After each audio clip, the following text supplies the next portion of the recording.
हाल ही में भारत के विदेश मंत्री एस जयशंकर ऑस्ट्रेलिया गए थे। वहां उन्होंने कई मुद्दों पर अपने विचार व्यक्त किए, जिनमें कनाडा के साथ भारत के संबंधों पर भी बात हुई। इस यात्रा के दौरान एक ऑस्ट्रेलियाई न्यूज़ चैनल ने उनका इंटरव्यू लिया, जिसमें उन्होंने कनाडा के बारे में भी अपने विचार साझा किए। अब इस इंटरव्यू को लेकर कनाडा की सरकार इतनी नाराज हो गई कि उन्होंने उस ऑस्ट्रेलियाई न्यूज़ चैनल के कई सोशल मीडिया अकाउंट्स को ब्लॉक कर दिया। सोचिए, ये कितनी अजीब बात है। ऐसा नहीं था कि जयशंकर जी ने कनाडा के बारे में कोई बेहद बुरी बात कही हो जो कनाडा बर्दाश्त न कर सके।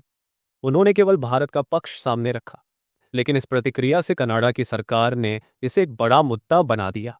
इसके अलावा कुछ समय पहले कनाडा ने भारत को उन देशों की सूची में शामिल कर दिया था जहां से साइबर हमले और गलत सूचनाएं फैलने का खतरा है, जैसे कि उत्तर कोरिया, ईरान, रूस और चीन। आप देख सकते हैं कि आज कनाडा का रवैया अमेरिका जैसा ही है। ये वही देश है, हमेशा डेमोक्रेसी की बात करते हैं, लेकिन जैसे ही कोई बात उनके खिलाफ जाती है, डेमोक्रेसी उन्हें खतरे की तरह नजर आने लगती है। हिपोक्रेसी एक सही शब्द है यहाँ पर। हिपोक्रेसी का मतलब यह होता है कि कोई इंसान कुछ बोलता है कि मैं इस बात पर यकीन करता हूं, लेकिन उसके एक्शंस इसके बिल्कुल उल्टे होते हैं। यही हाल कनाडा का है। जब से पीएम मोदी ने इस मुद्दे पर ट्वीट की है, कनाडा थोड़ा हाइपर एक्टिव हो गया है। इस ट्वीट में पीएम मोदी ने पहली बार खुलेआम कहा कि कनाडा में हिंदू मंदिर पर हुए हमले बहुत ही गलत हैं।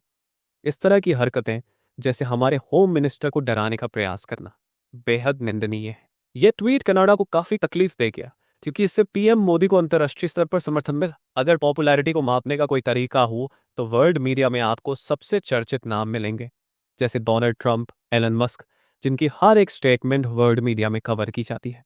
उसी श्रेणी में पीएम मोदी भी आते हैं, जो एक प्रसिद्ध वर्ल्ड लीडर है, और सोशल मीडिया भी उन्हें अच्छे से कवरेज देता है। इसलिए कनाडा और अधिक तनाव में है, और इस बात से ऑस्ट्रेलिया भी खुश नहीं होगा। याद रखें कि ऑस्ट्रेलिया भी फाइव आइज देशों में से एक है, तो शायद भारत भी एक बड़ा कदम उठा सकता है। कनाडा भारतीयों पर नजर रख रहा है और उनकी जासूसी कर रहा है।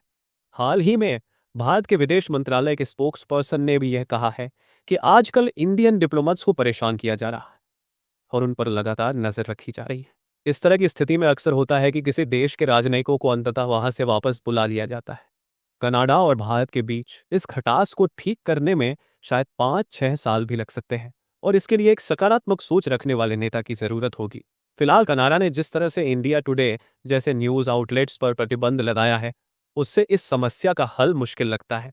भारत को अपने पक्ष को स्पष्ट और ठोस तरीके से बाकी देशों के सामने रखना होगा, ताकि वे समझ सकें कि आज के समय में कनाडा का रुख कैसा है। कनाडा के आरोपों पर जवाब देने की कोशिश में भारत को यह साबित करना है कि कनाडा अपने तरीकों से भारत को दबाव में लाने की कोशिश कर रहा है।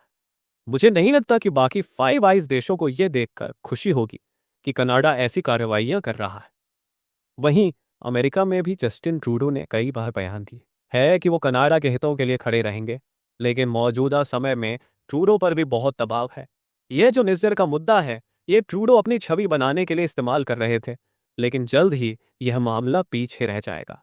ट्रंप फिर से सत्ता में आने के लिए पूरी ताकत लगा रहे हैं और उनका समर्थन लगातार बढ़ता दिख रहा है। आने वाले समय में हम देख सकते हैं कि कनाडा की राजनीति में और भी बदलाव होंगे। अगर कोई और अपडेट आएगा तो मैं आपको आगे की जानकारी देता।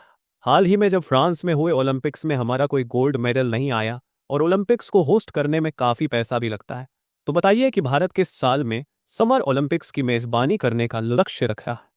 भारत सरकार ने इसके लिए लेटर ऑफ इंटेंट पे सौंप दिया है।